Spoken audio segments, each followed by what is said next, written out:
Hello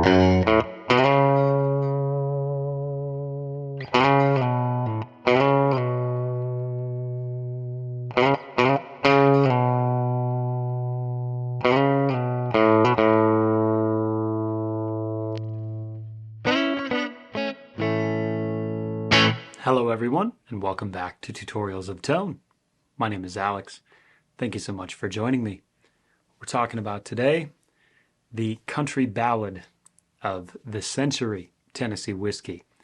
This is probably the most common country ballad being played today at dance, variety, and country gigs, so it's good to have a preset dialed in and ready to go. Let's dive right into it. So first up, we have our input block. Everything is at stock settings, except the threshold of my gate is at negative 47.5 dB, just where I like it for my Morse Music Man guitars. I'm running almost this entire preset on my bridge pickup, which is a humbucker. You can absolutely use this with a telly, or switch to those verses either with your piezo sound for acoustic, your neck pickup. Use your judgment here. We are using a Princeton Reverb for the entire tune. And as you can see, we have several modifiers engaged throughout, and we will get to that. But this is the bulk of our clean tone, and you can hear that throughout.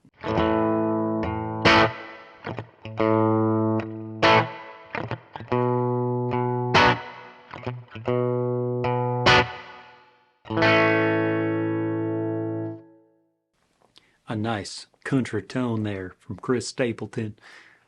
Got an 8500 Hertz high cut on this.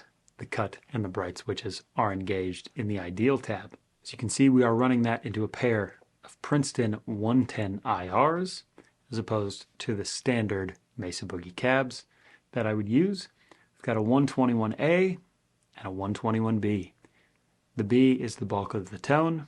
A is rolled back 10 dB. We have a 10K high cut on this cab, nothing for a low cut.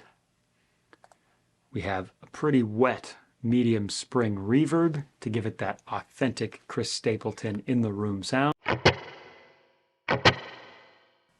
Very prevalent on the record. We also have a monotape delay set up to an expression pedal throw with a quarter note at 147 BPM. Whatever the drummer counts it off at, you can adjust with the tap tempo switch on your FC controller. For our boosts, I use a filter block, 3 dB as always. Try to keep everything at unity gain and then just bump it up a hair just to get you out in front of the mix and then bring it right back. So we've heard our clean and our clean boost sound for our intro, but what happens when we hit chorus 2 and we get that overdriven sound? We enact scene controllers throughout our amp tone. Our gain will go up from 5 to 7. We'll bring in the input boost, which is a neutral 12 dB boost.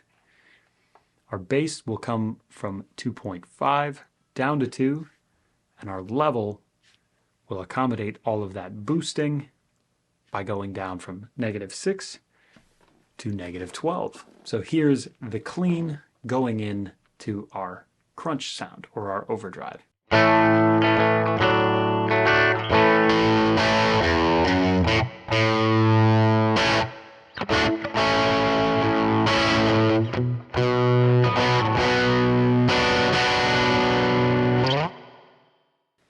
Very authentic for the style, just really running hot into a Princeton Reverb. That is how Chris Stapleton is getting the bulk of his tone.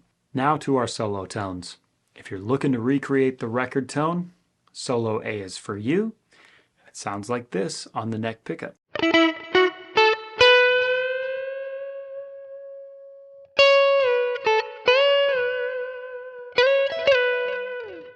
You can dial in that delay to taste using the expression pedal. If you're looking to follow the dynamic build of the band that had just finished chorus 2 with that overdrive tone, you need a little extra kick over the edge, solo B is for you. This scene mimics our overdrive channel, where our gain and input boost go up, our bass and our level go down. But we do get a slight increase to our master volume on this amp, which gives us a little more drive, but also brings in a little bit more low end. We're going to use a parametric EQ to scoop some of that out. Everything below 80 Hz at a 36 dB shelf, straight down.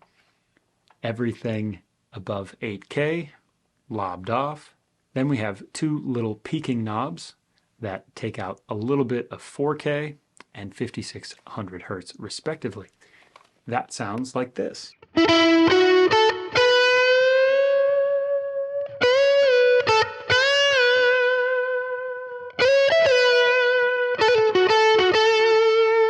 Well, that's it for Tennessee Whiskey. You have your clean and your clean boosted signals, your overdrive, and then two different versions of soloing, whether you want to follow the album or your overdrive as a template for your lead tone. Thank you for watching this video. If you enjoyed it, there are plenty more videos on the channel that can be watched. Fractal 101, tutorials of tone, gear reviews, playthroughs, etc. Thank you for watching, and we'll see you all next time.